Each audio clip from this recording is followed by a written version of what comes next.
what's happening to Madison. What's your biggest issue? And much quality of life. Is that about a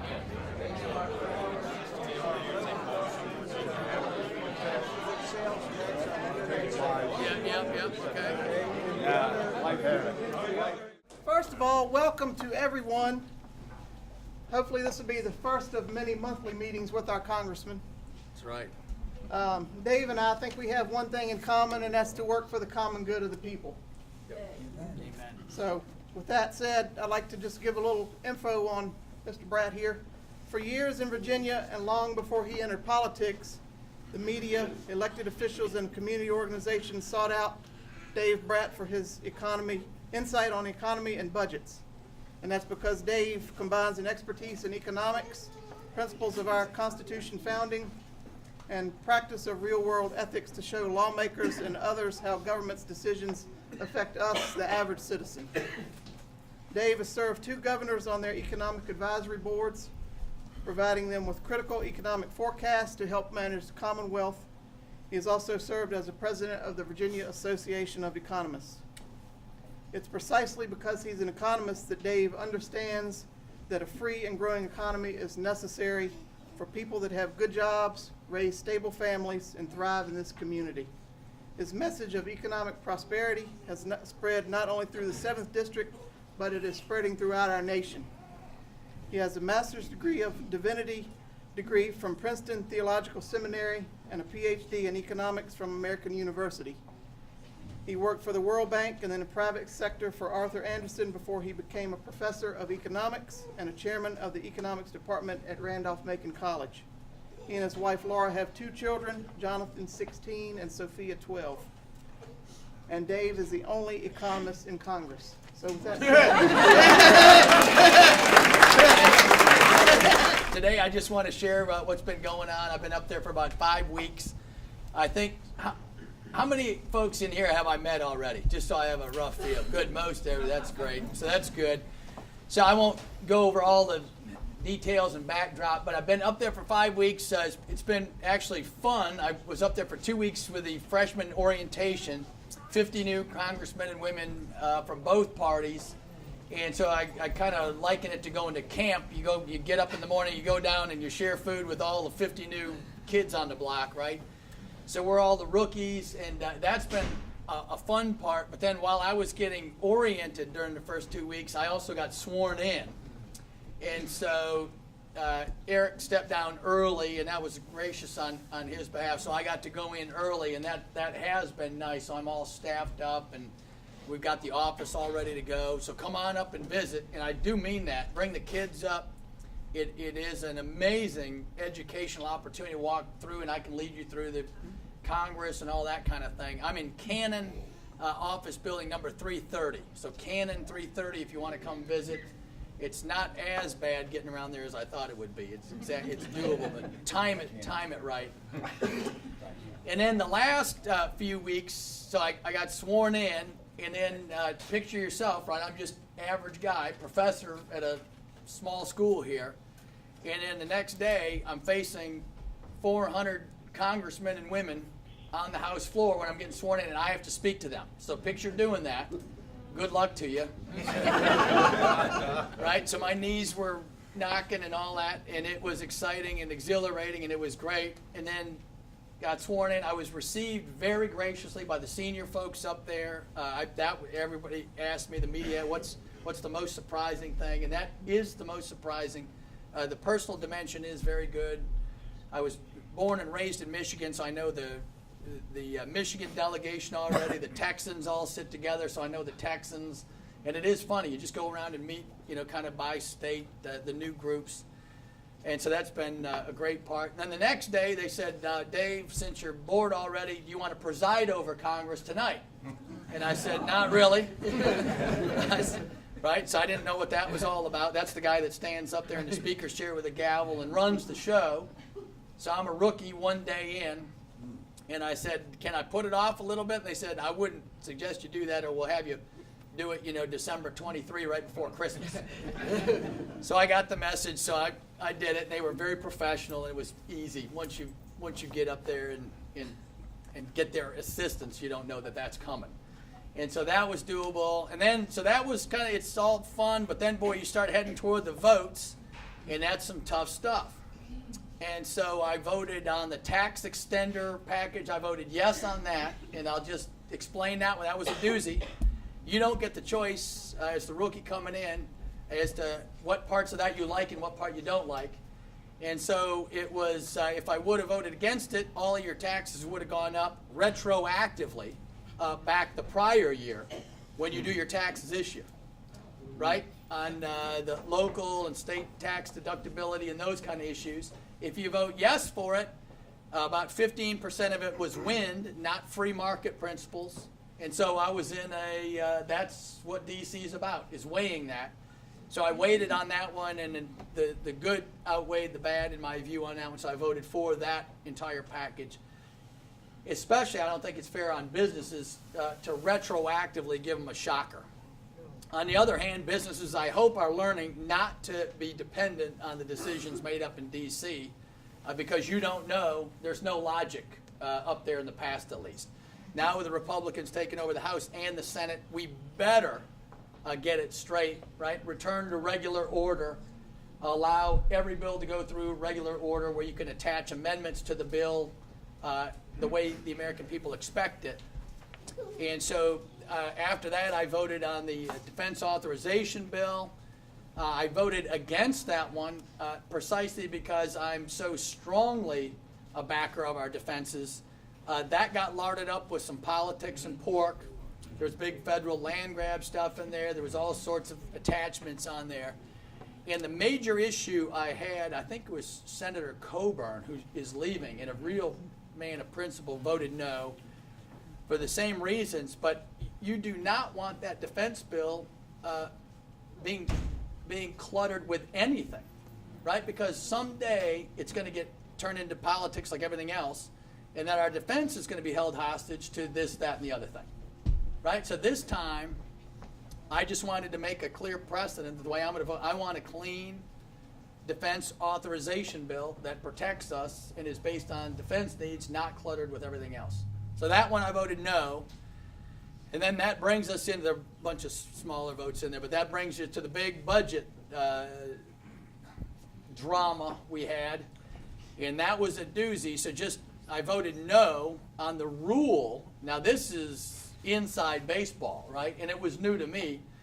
So I was told by everybody on the team, right? The freedom people, the Constitution, you never vote against a rule, right? That's kind of shirts versus skins, Republicans versus Democrats. It's the inside baseball.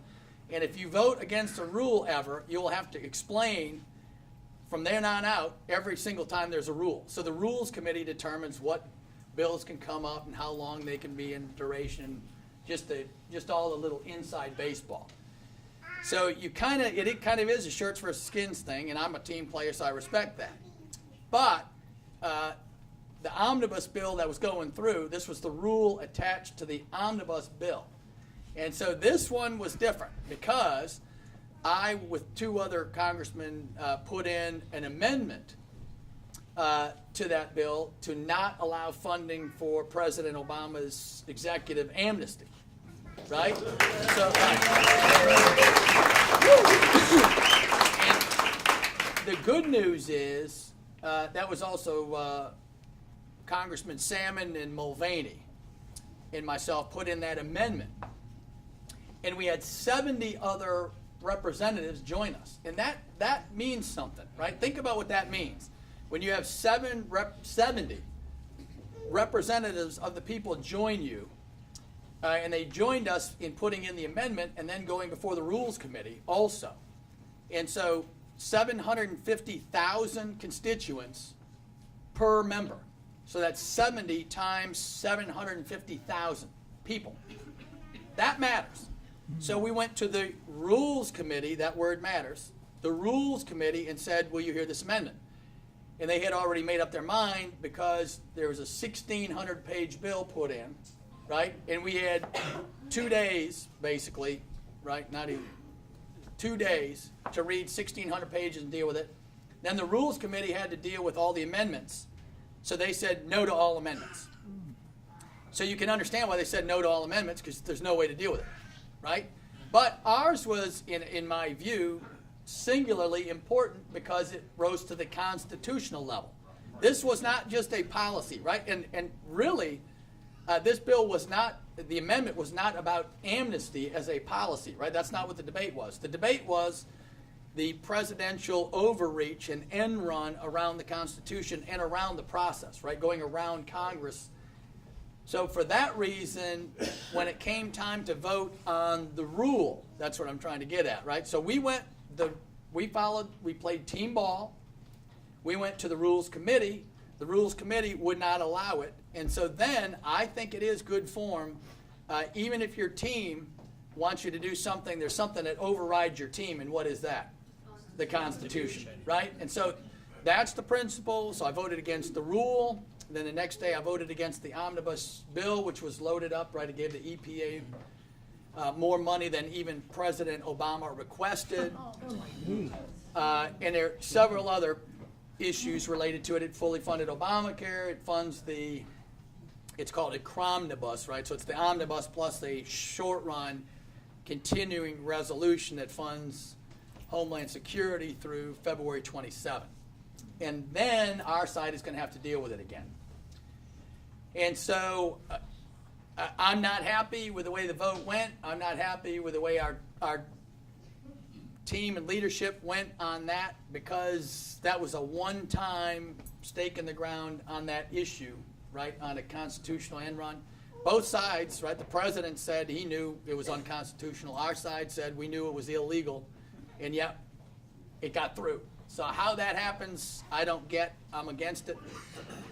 And so all the lights are going to be shining on our party, and that's a good thing, right? So we're going to take over the House and the Senate on January 6th, and that's the new swearing-in day, I think, and that's attached to a lot of other things. And so all the lights will be on us, and so that's it, right? So we've pledged regular order. We pledged we're going to play hardball when it comes to Obamacare, hardball when it comes to the president's overreach. So we'll see. Hold your people accountable, including me. And I'll just kind of leave it right there, and happy to take any questions you all have. What's important up here in Culpeper and for the Commonwealth and the country? What's up behind me? Hey, Howard. Yep, sorry. How much did we have to pay Cuba? I know. To come in with us? Yeah. There's got to be money there someplace, and Obama is a good spender. Yeah. So everybody hear the question. It has to do with Cuba, and the logic of it doesn't make any sense. And I heard Senator Rubio, who's from Florida and originally from Cuba, speak on it. And I think you can summarize it in the way he did last night. You're getting that. There's something doesn't make any sense. There's had to be some money involved. But just pretend you're a Christian activist down there on religious liberty grounds, right? And you're fighting every day so that you can go to church, which you can't do. You're fighting for civil liberties, political liberties, and you can't. And you're praying for internet, and there's no internet.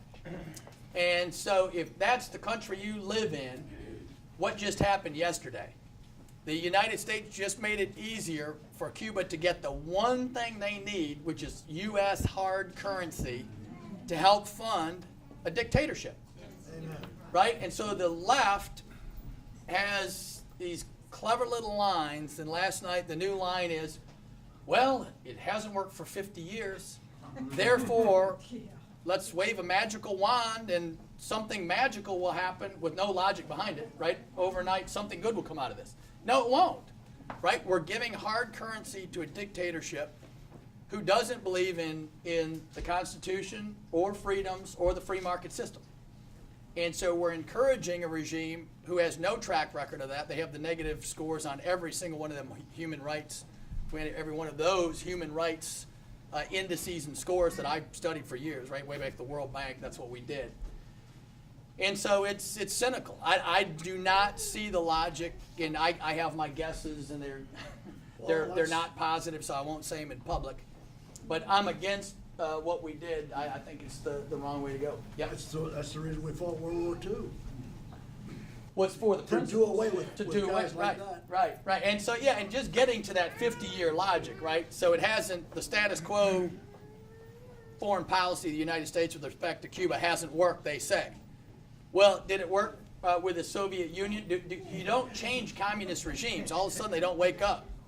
So just because you've been communist for 50 years doesn't mean there's any logic that shows a change, right? So this 50-year argument that it hasn't worked is nuts. And in Russia, you see the impact now with oil prices down, and Europe and Merkel of Germany is not friendly with Russia. The pressure does matter, and Russia's going to be under the gun now to make some real changes, or else they won't get what they want. And so we just took away all the leverage on our Cuba play. What about the oil? What about realistic tax reform? Yeah, that's a doozy. I'm obviously in favor. I ran on and pledged to put in either a bill on a fair tax or a flat tax. I'm doing it already. There's a couple proposals in already. But realistically, we're hearing corporate tax rate reform, and then it's all going to come down to, if you do that, getting rid of the deductions and loopholes, and then that's where the special interests kick in.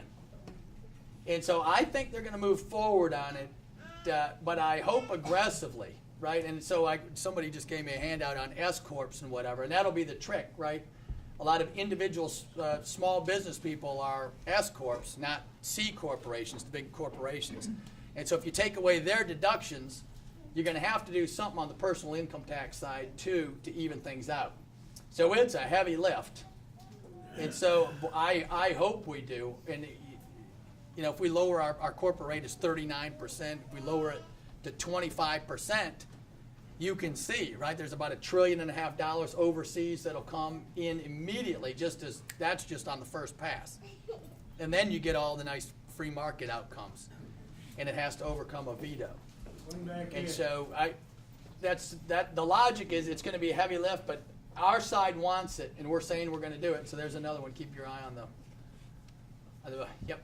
Yeah, during freshman orientation, did any of the established Congressmen try to give you a wakey? Now it's all good. So far, all good. Real quick. Administrative law, I know that administrative law is unconstitutional because of the delegation of legislative power, and for other reasons as well. But I'm wondering, would it be possible for you guys to amend the organic,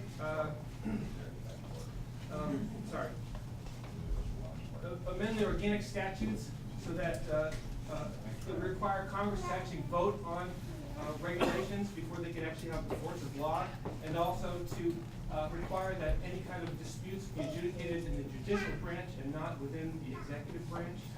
Yeah, well, we're working on. Senator Rand Paul has a bill already in for at least bills that have, I think it's over $100 million impact.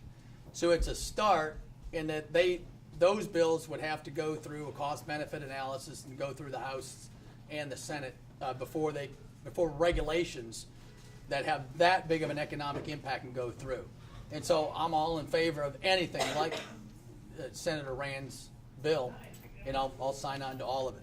Yep. Yes, ma'am. Do you anticipate within sometime March to be able to get through your amnesty amendment in the form of a bill? Yeah. Especially since the federal judge declared it to be unconstitutional.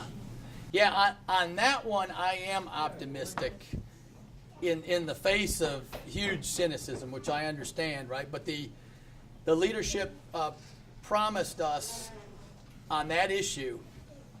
And so the key to watch out on that issue is, will it be attached to a funding bill, right? So if you just put in a bill, it can go over to the Senate and it just lays there, and they don't have to bring it up.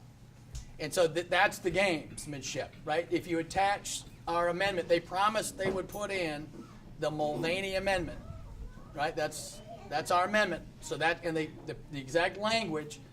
And so we're hoping that the promise, it means it'll be attached to the appropriations process, to a must-pass bill. So everybody knows how to game the system, so I'm learning all of these games. Unfortunately, there's too much of that going on, right? But if it gets attached to a must-pass bill, then the Senate has to take it up, and then our side's done the right thing and then it goes to the president who can veto it. And so we're still left with that one. Yep, Fred. Then It's been widely reported that Speaker Boehner lied to his fellow Republicans. Will you clarify on that anything, and what's the feeling about his future? Yep, so there was some speculation. You can go read about it on Breitbart to get the full deals. And so there was a bunch of horse trading on the floor. Did he lie? Well, obviously I would have had to have heard and known. So we're all getting at that. I didn't hear it, but you can go read what one of the members has said. He was promised to switch the vote on the rule. It was about 220 to 220 or something like that. I voted no, and it was going down. And then at the last minute, two people switched their votes. And one of them says he was promised a continuing resolution instead of the whole omnibus. And so you can go read on that, and believe me, it's swirling around. Everybody's trying to get to it, because if you can show that for real, right, then that's pretty significant. It's time to get rid of Boehner. That's a big, yes, sir. In Culpeper, we've got a number of immigrants that have become vital integrated members of our community. A little louder, can't. We have a lot of immigrants that have Yep. become vital integrated Yep. members Yep. of our community. Yep. What alternatives to comprehensive immigration reform would you Well, I ran on, number one, this radical idea of just following the law, right? And so immigrants, we're a nation of immigrants. I'm pro-immigrant. I worked at the World Bank. And so, as I always tell my students on numerous issues, I got a few pet peeves of mine. One of them's, I won't bother you with a tangent. Let's go through the logic which I want you to share with people on this issue. Why does everybody want to come to this country? Freedom and be crass, and money. Two things, freedom and money. Everybody wants to come to this country because of our freedom and our money. Did those two things fall out of heaven? Did they arrive by accident? Why do we have freedom and money? Because we have what gives us freedom? The Constitution. What gives us money? Free enterprise. You know anyone who ran on those two issues? Right? Okay? So that's why the whole world wants to come here. So if you want to help people to be good members of any community, which I'm all in favor of, and I worked at the World Bank on these issues in the poverty and education section for 2 years and spent my whole life teaching third world economic development, then is the solution for the United States to have a Band-Aid program for a few million people, or is it better to share the rule of law and free markets with 8 billion people? Which is the solution for the world? And I went to seminary, by the way, and so every one of those people are a child of God, in my view. Right? So the solution is clear. The left in this country is having problems with the Constitution lately and is openly opposed to free markets. And at the same time wants to help the poor. So that's the message I'm trying to get out in a nutshell. If you really want to help the poor, let's not do these Band-Aid programs. And so now I will try to answer the question. And I was serious in the early, what would you do instead of comprehensive immigration reform is code language for doing all of the above at once, and nothing will get done. It's like an omnibus bill. What's got thrown into the omnibus? Everything. What's going to get thrown into comprehensive? Everything, right? And so I have no trust in that system. So if people are of good faith on both sides of the aisle, and they are, the number one immediate thing we have to do is secure the border. And it's just a no-brainer, right? And so that's number one. And if people of good faith, legal means legal. The reason everyone wants to come here is because we know what the word legal means, or we have in the past. It's getting questionable now, whether we know what the word legal means. And if we lose that, you lose the country. So the first thing I want to do is secure the border, and then I'm open to other doors about work permits and et cetera, right? And tapping talent from the rest of the world, et cetera. But I'd want to do that in a rational way. Right now, the one piece of the U.S. economy that's not healing is the labor market, right? The Federal Reserve, all the best economists can't figure out what's wrong with our labor markets.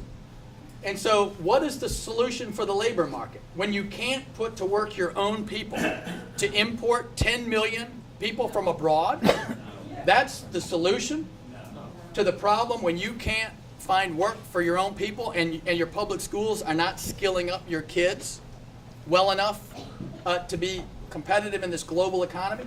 That's the problem, right? Part of it's look in the mirror time for our own country, right? Our kids are not ready to compete at the highest levels in this global economy.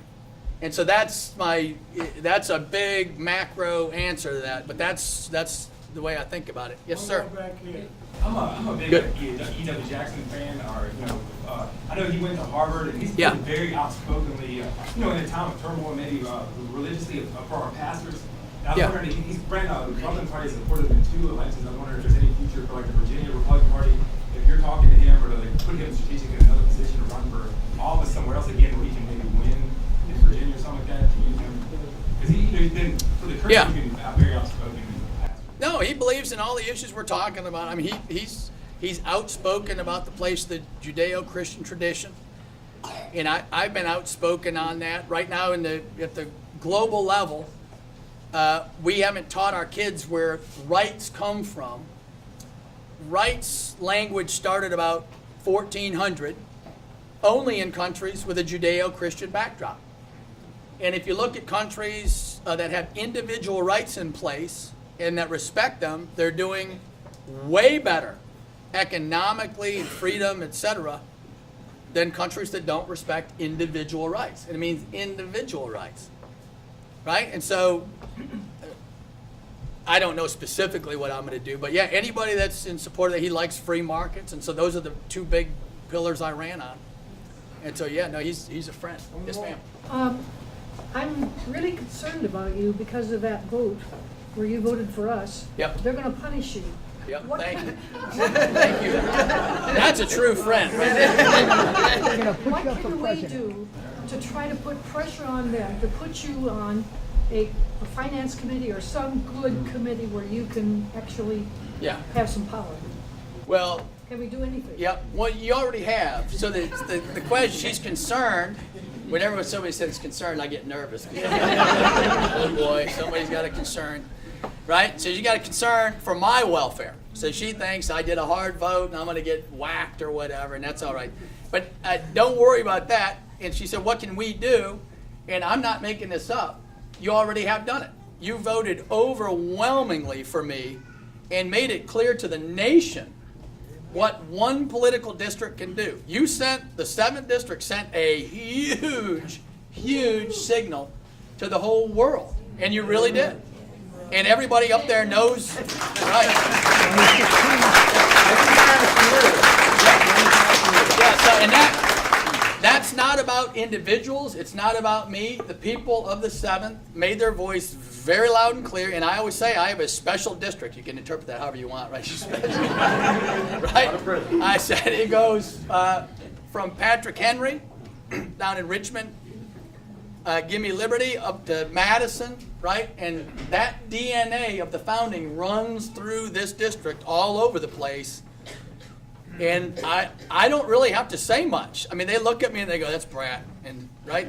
That they know, and it's not about Brat or Dave, it's about the 7th district stands behind Dave. And as long as I have that, I'm okay. Right? They don't act like they feel. And pray once in a while for me on top of that. Then one here and then one back here. Yep. Yes. I would just like to ask everybody in this room, pray for you. No, that's always good. At Christmas you can especially do that. Every day. Right. All right, can you hear me? Yep. Louder. Yep. Good. Okay. I think most of us, maybe not, but I believe we voted for a change up there in Washington. I haven't liked what's gone on for 6 years. And it seems to me that Mr. Boyner is part of the problem. This man has been up there, he's had an opportunity to help us, and right now, he's not helping us. He is up there, and to me, he bends over to everything that Obama wants done. And if we can't get somebody like Trey Gowdy or somebody in there that has some backbone, we're gonna lose. But if you guys are up there now, and you don't make a change in this next couple of years, you're never gonna get in like you used to. It won't happen. Well, no, that's right, and I'm in print with you on that. We already had one opportunity on this omnibus and on the executive amnesty, and I said in print that we will lose the American people if we don't correct that one. And so that's coming up. Our leadership, I've said in print, I'm disappointed with the leadership on that issue, on the omnibus, if you've got our side lobbying with President Obama for votes on an omnibus, you know you're in trouble. Right? And so that's where we just were. So that's the sunk cost in economics, right? So from now on, you just go forward, learning what we've all learned, and now you hold everybody accountable, and that's where we're at. That budget to go through, and when the budget went through like that, that's just saying, and even McConnell. What in the world is wrong with these people? We sent them up there to make some changes, stir the place up. I didn't send you up there to be nice.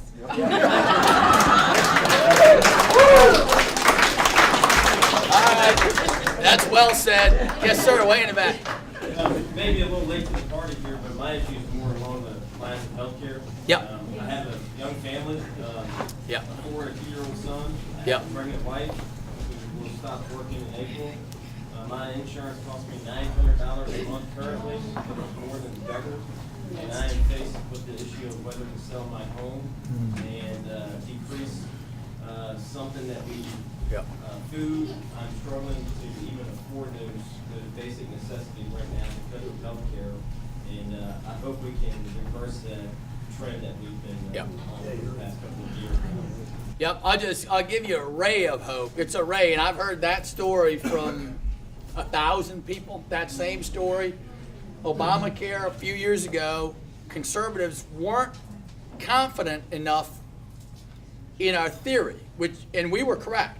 We knew what was going to happen, right? Now it's not theory anymore. Now the bill's in the mailbox, and that's it. And Gruber helped beyond comprehension, right? I know. So the ray of hope, and I ran strong on defunding, repealing, getting rid of it.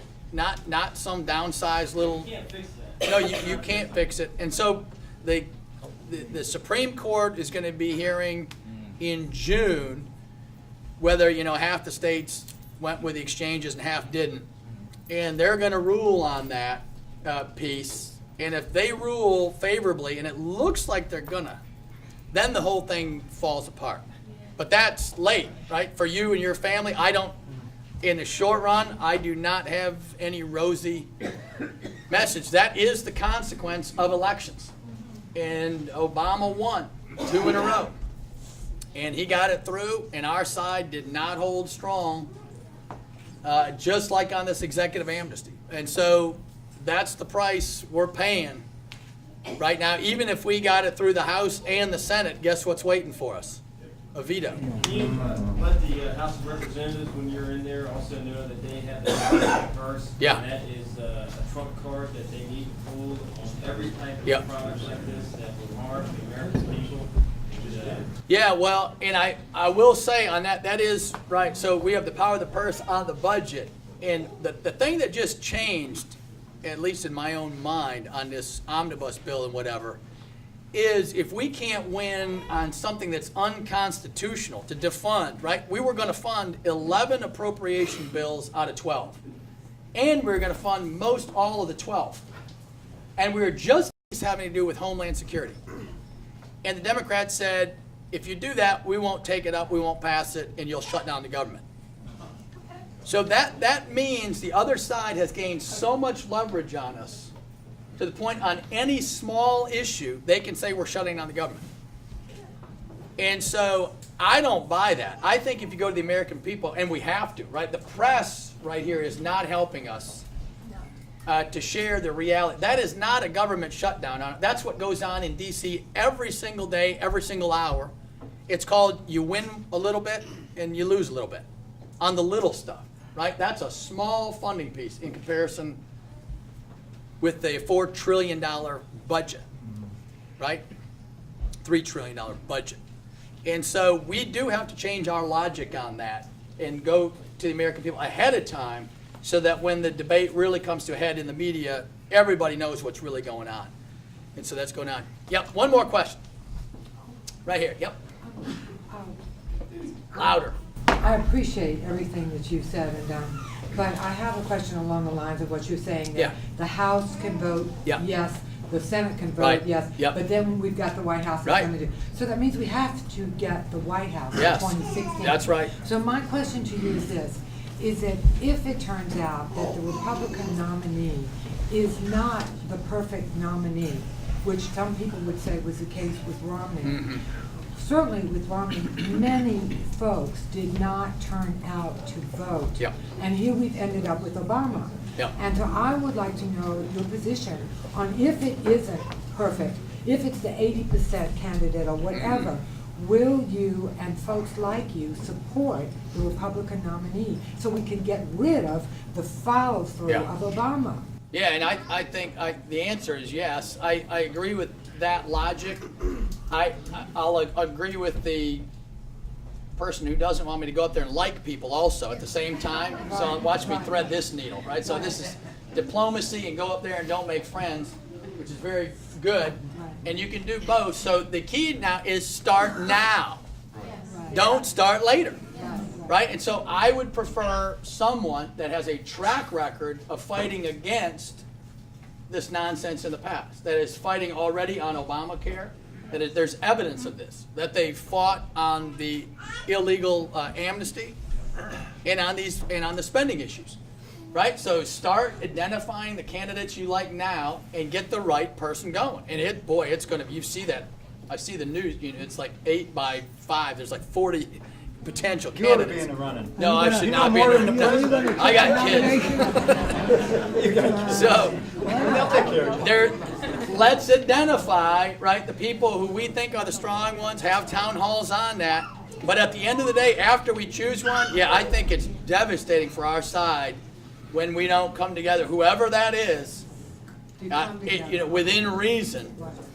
And I don't think you even have to come together. You can pinch your nose depending on who it is. But it's that versus, right, who?